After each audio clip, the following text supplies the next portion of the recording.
Pusok pa ka kong amen dito mga kaisunan no. Anak ko, ako na pala sunod. So praise the Lord for the wonderful gift of music. For our main chorus no, manunggal kayo kupta na to ang mga balaod sa Ginoo, ang iyang mga promises for us. Happy Sabbath, church!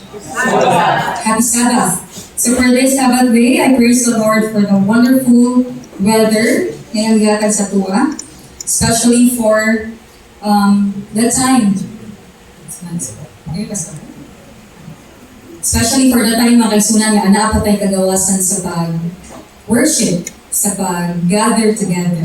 And of course, for the blessing of using me to speak for this morning, for this wonderful morning.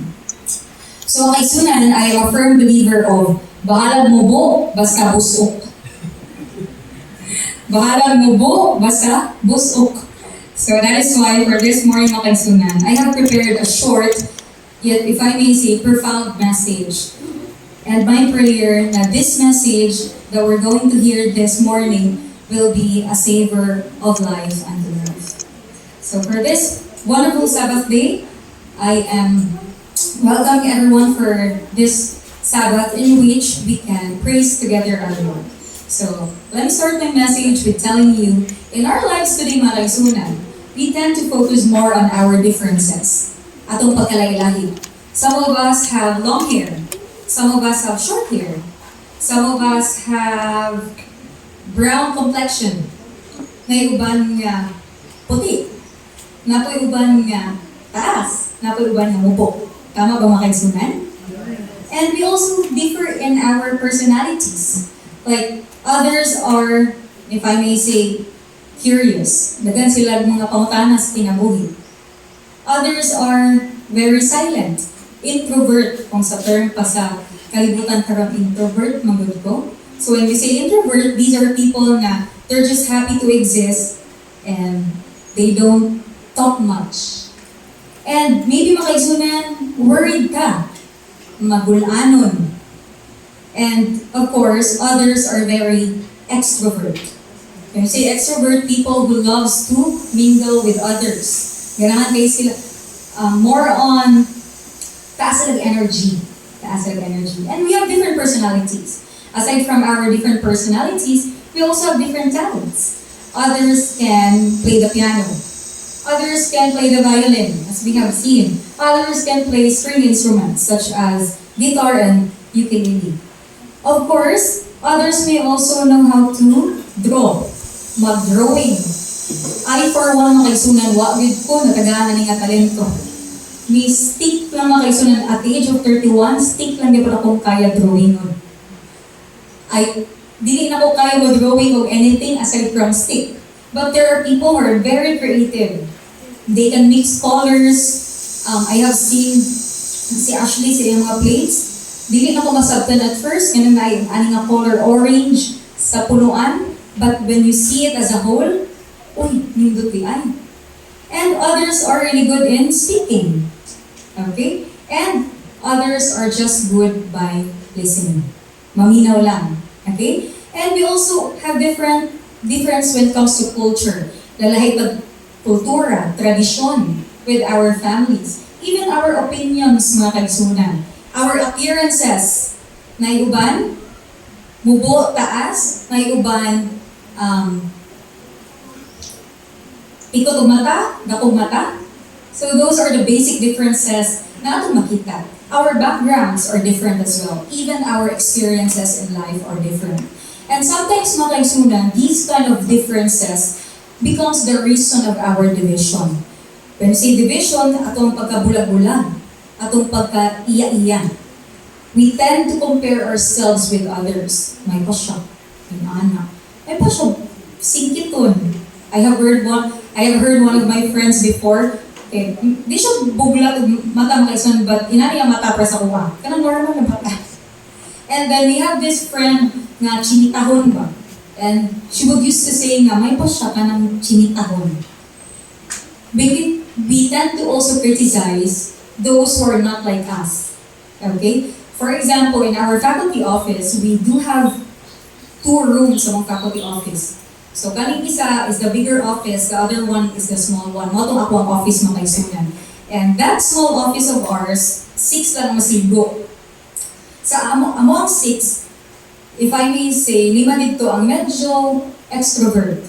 As much as I want to say mga kaigsunan, as teacher as I am, dili ko hilig kayo mo istorya mga kaigsunan. That's why, nindot ang himong mubo basta busok.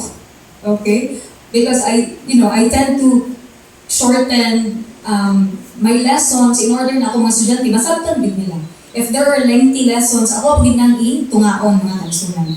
And getting back to the faculty office, most of them are quite extroverts. They keep on talking, na mag-share sila sa ilang mga klase, in which, very thankful ko makadungan ko sa ilang mga experiences sa class. But then and then, buhay ko sila always na, suyat din ha. Basi mapalo sa nang labi din ha. Hiluman ni mo eh. Because mga kaigsunan, what I do sa faculty office kay naka-airpods pa rin po mga kaigsunan, especially if namin kanang singing appointment, kay always ang paminaw balik on repeat ang song na mo ang kantahon within the next month. So mahinahimon ako siya na habit mga kaigsunan na paminawag siya permanently. That is why I cannot communicate much sa ilaha. And then I've seen na sometimes I get criticized nga dili ko nag-share, dili kay ko ingon nga nag-talk. And sometimes we also do that. We tend to criticize others which are not like us. We think that everyone should think, act, or work exactly the same as us. Dapat parehas na permanently. Dapat kita jud tanan, dapat inani, kabalo ani tanan. Okay? But God sees diversity differently. When we say this kind of diversity mga kaigsunan, it is found in 1 Corinthians 12 verse 4 in our key text. Very short ako ang verse mga kaigsunan. And si Elder Ben asked twice, basi daw na mali lang ko sa akong memory verse sa akong key text. So key text is found in 1 Corinthians 12 verse 4. It says, "Now there are diversities of gifts, but the same Spirit." Even in this short verse mga kaigsunan, God never intended His people to be identical. Dili ka kinahanglan pare-parehas. Ang imong nawong, lahi sa akong nawong. Ang imong buhok, lahi sa akong buhok. Instead, God designed us to be different, yet united. Lahi-lahi mga kaigsunan, but the Lord sees us as one. Just as a beautiful garden contains many kinds of flowers, have you seen mga kaigsunan, usa ka luna, and then there are many flowers. It looks beautiful mga kaigsunan. Nindot siya tanawon. Tungod kay, this is a depiction of God's church, God's family, na we are different. Nagkadaiya ka mga kaigsunan. And that is why the title of our message for this morning is entitled, There is Beauty in Diversity. Adunay katahong sa pagkalain-lain. If I may say mga kaigsunan, the greatest obstacle of doing the message is i-translate siya sa Bisaya. So ako giving research mga kaigsunan. So adunay katahong sa pagkalain-lain. So di ito mahalong mga kaigsunan nga, malahit na. Ang pamutanan karon is our works, is our mga binuhatan na hiuyon ba sa Ginoo. So I want you to look around nature mga kaigsunan. There are thousands of species of flowers. Even trees, there are thousands. Even animals, there are thousands. Dilingon nga, irok-tanan, iring-tanan, there are many kinds. Why? Even our fingerprints, they're not the same. My fingerprints are not the same as yours. Lahi nag-set mga kaigsunan. That is why in biometrics sa school, dili pwede nga, ikaw na lang sa bayo sa kuha. Press na bitaw tagkamot, di ba dito kayo muna mga kaigsunan. Kita gilid ang mo punch dito sa tuwang mga biometrics because even us is uniquely made. Okay? So, among the billions of people, we are uniquely made. That is why, for this morning, we will center our pagtuon in diversity. Okay? Diversity. Pagka-lain-lain. I know it sounds negative at first, mga kaigsunan, but we will dig deeper about diversity. Unsa kanindot ang pagkalain-lain. Okay, so in our high calling, page 169, it says, unity in diversity is God's plan. Very clear, mga kaigsunan. Unity in diversity is God's plan. Dili buot na naglain-lain ta, di ta unified. That's the wrong mentality of diversity. Though we have different talents, we go as one. Kato mga royal ensemble nato diri mga kaigsunan, though they play different notes, we can hear them as one because there is unity. Among the followers of Christ, there's to be blending of diverse elements, one adopted to the other, and each to do its special work for God. Every individual has his place in filling up of one great plan, bearing the stamp of Christ's message. Very straight to the point. There is no such thing mga kaigsunan na labaw di ko na niya. Mas how di ko na niya. Or masahog lagi ito siya sa kuha ay. Murag mas nindot na ito siya tingog sa kuha. Murag mas nindot di ko tingog sa iya. There's no such thing as that mga kaigsunan. Why?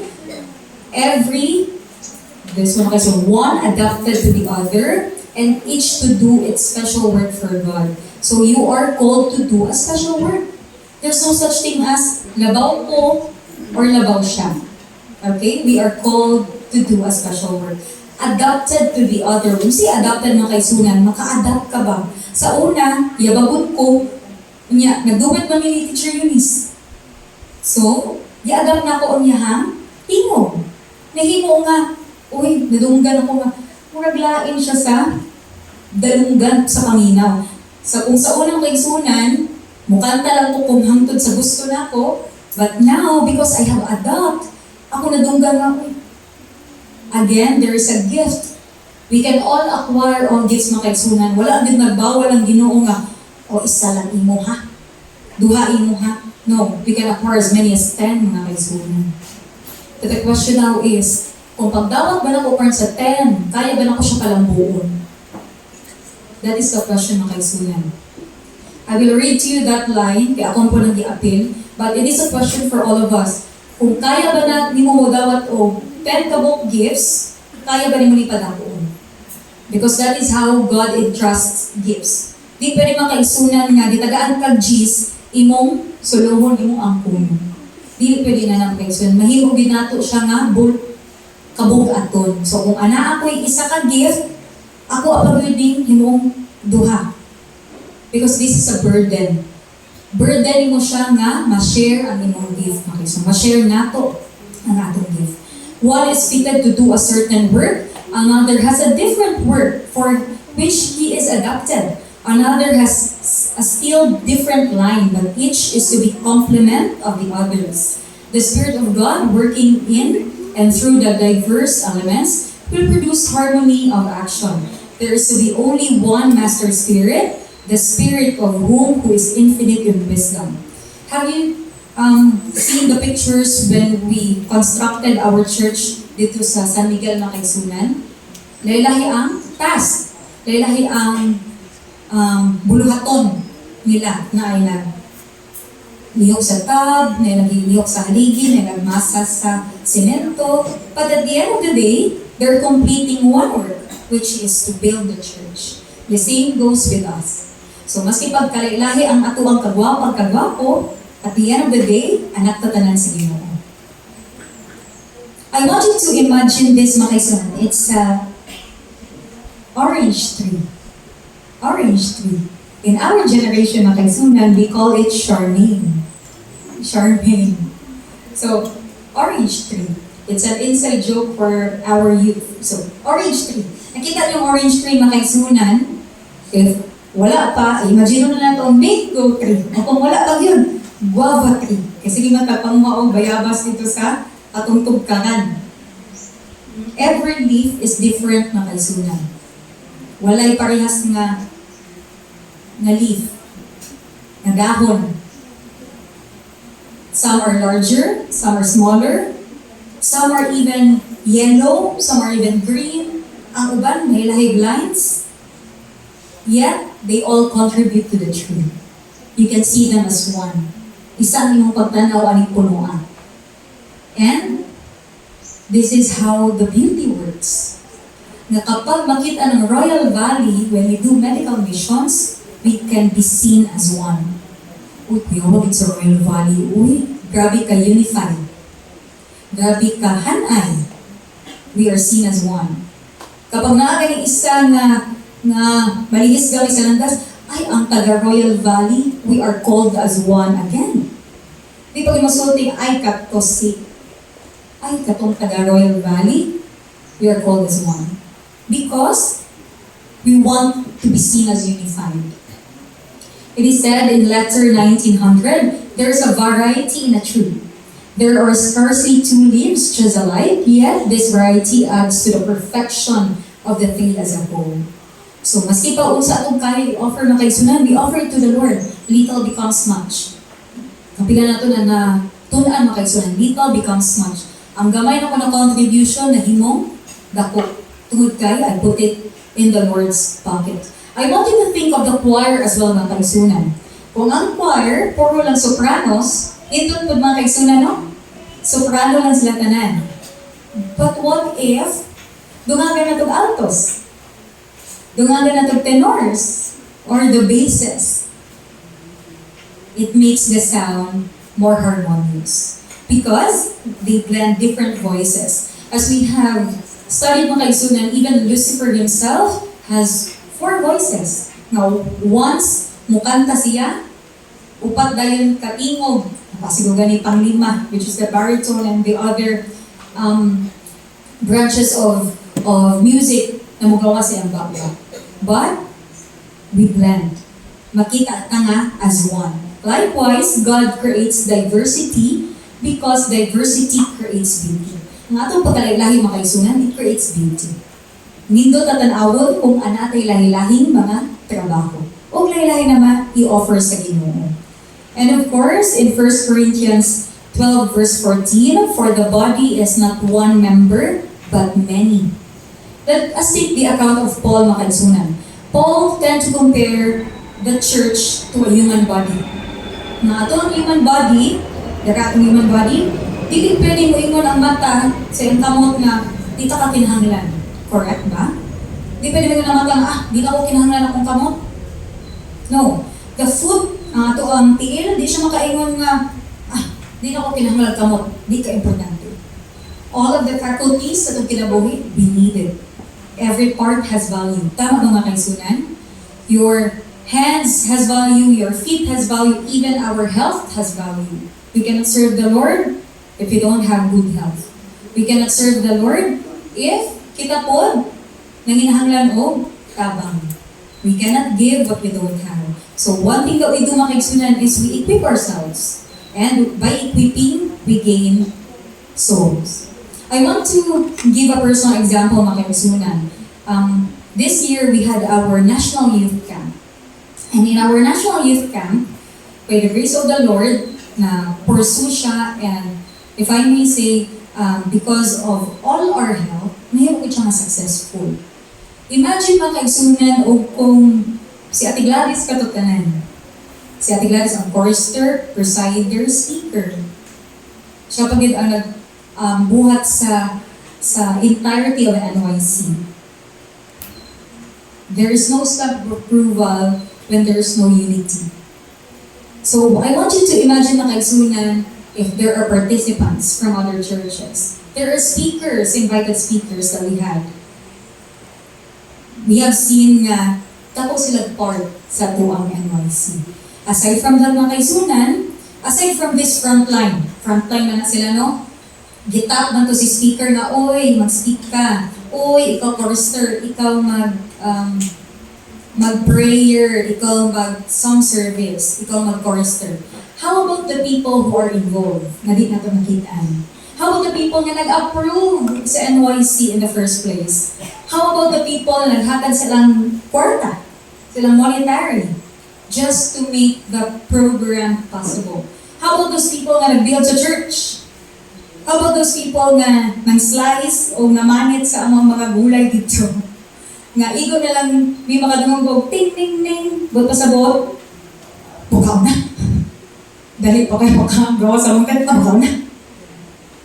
How about those people nga nanghugas atong mga dagkong kaldero? O kung kayo nanghugas atong mga kansunan, the next kanang time nga pagkaon, for example, breakfast to, yung pagka-lunch, madili ang time, madili ang walk program. Kay, wala din ang hugas. How about those people that we don't see? How about those people na they are behind the curtains, hindi natin nakikita? Okay? This is how we do diversity. We have different tasks. Ako, nindot ko kapag mamamanit, pero di ko punuhay kabalo mang-slice. Tapoy uban, ako ganahan ko manghugas makagsunan. I-hire ko yung tinghugas next year.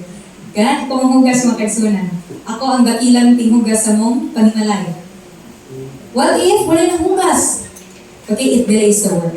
Without these people, without unifying our tasks, our program would surely fail. Human as we are mga kaigsunan, sometimes mga visible talents na nato makitaan. Uy, how si sister magkanta. In which praise the Lord. Uy, how si sister mag-speak. Praise the Lord. But let me tell you mga kaigsunan, God values every contribution. Sa gamay man ang mga kaigsunan, God values everything.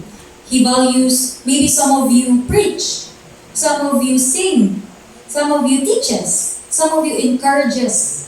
Okay? Sige natin. That was really short. Pero kanang tawhanan ni, adtog yun sa NYC. And that's a gift. Some others pray, others give, and others serve quietly. Katulang nasa kilid na minaw and di kinabuhian. Again, all are important mga kaigsunan. The church becomes stronger when every one of us uses our God-given gifts. It's a pagpadasig mga kaigsunan na we have different gifts, therefore we are accountable for every of our gifts. It is said in Sense of the Times, March 15, 1910, different gifts are imparted to different ones, that the workers may feel their need of one another. Imagine mga kaigsunan, nanatanan sa imo ang gift, manginahanglan pa ba kaglain? Ako na tanan. No, mga kaigsunan. You would be self-centered. Kaya man katabla mga o tabang. Akakakay lang na ako na tanan. According to the Signs of the Times, different gifts are imparted to different ones, that the workers may feel their need of one another. So, it's really hindi man mandatory, but an encouragement that we can ask for help, mga kaigsunan, that we can rely on each other. God bestows these gifts and they are employed in His service, not to glorify the possessor, not to uplift man, but to uplift the world's Redeemer. Have you ever wondered, mga kaigsunan, nga itong Bible, dagan siya og authors? But, hindi natin na lang sa isa ka author. Have you ever wondered why we have different authors in our Bible?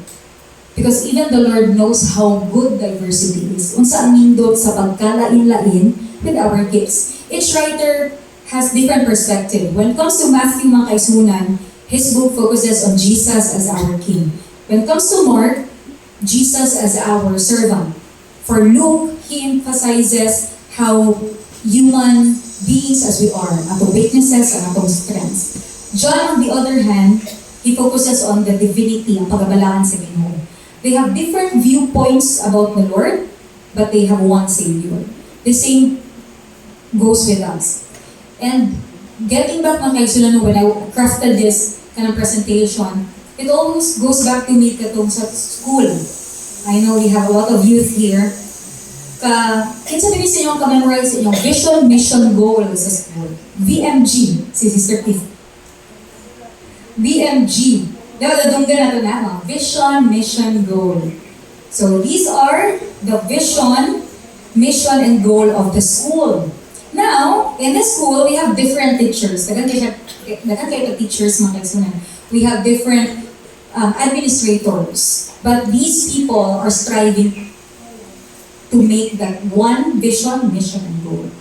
Kasi they have a vision. Nasa'y pananawon nga, I used to remember UM. By 2027, we, the University of Mindanao, a diverse people, shall be competent in the worldly arena, more on being known as a university outside the country. Mga to ang vision sa UM that time. And I have seen na all of the teachers are striving na magka-masters, magka-doctoral degree. Others are doing researches, nag-publish a book because they have goal. The same goes with us, na magaling goal ang school. How about the church? What's our goal, mga kaigsunan? Our goal is to be with our Lord and Savior Jesus Christ. And that goal is only possible if kitagtanan magtinabangay mga kaigsunan. It is said here, they are to be used for the good of all mankind by representing the truth, not testifying to a falsehood. In every word and act, kindness and love will be revealed. And as each worker fills his appointed place faithfully, the prayer of Christ for the unity of his followers will be answered, and the world will know that these are his disciples. This is really an awakening, mga kaigsunan, for all of us. Our message remains from ever since day one. Lailahi matagtas, but the Lord wants us to be his disciples. Unity of his followers will be answered, and the world will know that these are his disciples. Mga kaigsunan, you might say, pag different therefore, di tayo unified. No, mga kaigsunan. Unity does not mean uniformity. Masipang usa ka mga kaigsunan, di libot pasabot na, kinahanglan, pari-parehas sa buhatong tanan. Di po, buot pasabot na, matag usa sa tuang, same kita o gifts. Because unity does not mean uniformity. This is the greatest misunderstandings that I have seen, mga kaigsunan. Even in our church, our school, even our families, nagatuot ta na unified ka if same atong buhatong tanan. No. We are called to do each work. And that work is your work alone. Nga naman, mga kaigsunan, we have different fields. My field is at school, at home, and my friends. Atong mga batanon, school, families, and their friends as well. As about itong mga fields, we have field at church. Sa byways and highways of our land, we have different fields. And these are the fields na atong hatag sa tuwa sa Ginoo.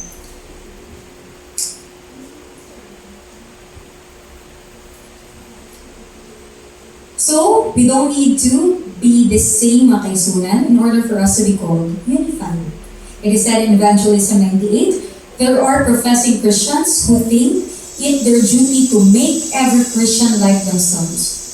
Pras, dapat ka na ko. Sunta ko ba, pras ka na ko? There's no such thing as that, mga kaigsunan. Maybe this one will be your example. Same goes with Christ, but our first and only example will always be Jesus Christ, mga kaigsunan. Maybe this, siguro, yung leader or leaders of the church, you see them as one of your examples. But making them just like you are, kay dili siya mao ang pagbuhat sa Ginoo. This is a man's plan, not the plan of God. In the Church of God, there is a room for characters as varied as are the flowers in the garden. Imagine mo kaigsunan kung kitang tanan sila tagtando. Sige, go. Wala gay mo yung sa to, way mautana. Nga daw ganin na. Can you imagine how would our church go kung sila go. And there's not one mautana nga daw ganin na. In our lessons, we tend to ask questions. Because, again, we are diverse. We have different understanding. And we all play different parts. We have different means, mga kaigsunan. Different atong means sa atong bulsa, different atong means sa atong talents, different atong pamaagi, and different atong experiences. And this one, though God did not ask us to become copies of one another, wa man yung Ginoo nga dapat paras gimutan na. Paras gimutan na. But the Lord asks us to be unified. We can only be unified if we follow the same truth, mga kaigsunan. So, dili po ingon nga, ni mo na Ginoo nga, dili ko makopya-kopya niya. Maglahi ko pulo. Dili po mga kaigsunan. Though we are different one another, we have the same prayer, the same message that we are bearing. So one of the reasons people fail to appreciate diversity, mga kaigsunan, is we tend to compare ourselves with others. Di na ito makita na itong ka-unique. Many become inefficient by depreciating themselves, comparing their weakness with the strength of others. Okay, mo ni mga may pa siya ay, how do we siya ay, taasa nag-score sa quiz, uy. Kasi ang pangunta ng mga kaigsunan, kung nag-study ba ta? Or, basi di ay nakulangan pa ang atong pag-study. May pa siya ay, kay taas din na siya, taas siya gahit ay. May pa siya ay, kay, gananay po siyang pangit, kalang brown ba? May pa siya ay, kay taas sa buhok. We tend to depreciate ourselves. And by doing that, mga kaigsunan, we tend to forget and count our blessings. Ay, gwapo, manday kong height, kay masing asa, masigo ko. No? We tend to forget. Now, we also have our own set of blessings. When students try to compare their grades, saan yung graduate? Ako lagi nga nila. When athletes try to compare themselves, the badminton team na akong ginhandle, ako ka ginhandle, mas-smash mo mo eh. Ako ka na karoon, kung kato bang ingon, sige ato sa training. Wala po. When our church members compare their positions, may pa si Ate Mayat, UYMB head. Aki sa mo poli. Wala mo poli sa UYMB head. Wala Sister Keith. When we tend to compare ourselves, may pa siya, hawda na niya mo, hawda dyan na niya mo, sumigaw eh. Wala yun na makaigsunan, no? Because that kind of batasan, it leads to pride, jealousy, and discouragement. And with that, mga kaigsunan, nahipogid nga, di na itong appreciate ang atong own set of blessings. Ingon sa ginoo, count our blessings. Name them one by one. Babawas akong buhok, maski pangmitison, pero taas. Makalimot na mga kaigsunan sa itong mga blessings. Babuhas ako ang pangit, maski kageron, pero puti man. We tend to forget our blessings. I want you to consider this sunflower, mga kaigsunan.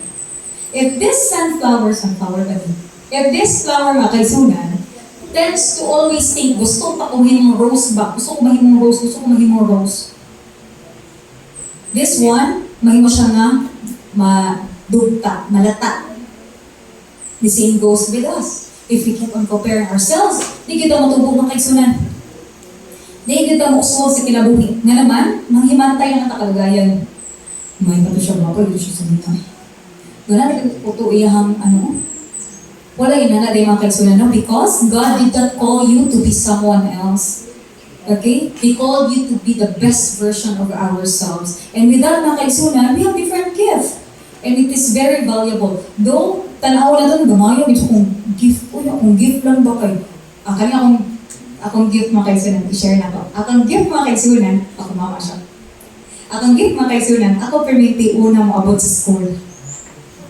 So, we have shifting, mga kaigsunan sa school. 9 a.m. pa akong klase, mga kaigsunan. 9 to 6 na ako ang shift karon.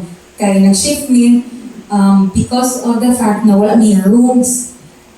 Kaya di pa po na amang building, mga kaigsunan. It's in the elementary and ours is still constructing. So, 9 a.m. Ayan na ako dito, mga kaigsunan, alas 6. Alas 6, mga kaigsunan, anak ako dito. And I think, may man mga kawa ko din, sa iwan mo mga, bawat sa mga kadiri. Di ba, dagan pa ko mabuhat mga kaigsunan. Ako una buhat mga kaigsunan, bukod sa kanang bag-ayos, kay maka-study pa ko sa atong lesson, the lesson, maka-answer ko una-una. What I did this week, kay na message, aside from that, na craft na ko ang quiz. So, dagan mo mabuhat mga kaigsunan kay nagsayo lagi ko. And I think, mo akong gift mga kaigsunan magsayo. Alas 6 kay ko mga kaigsunan, mas stress silang tanan, ako nga po faculty. Because they can think na sayang kayo kung pagsayo. Then let me tell you mga kaisunan, hindi sayang kung pagsayo. Because being sayo, it means dagan ko ma-fulfill na task. And I go out exactly 6 mga kaisunan. Kaya naamang ko'y palaga man ko sa kong papa.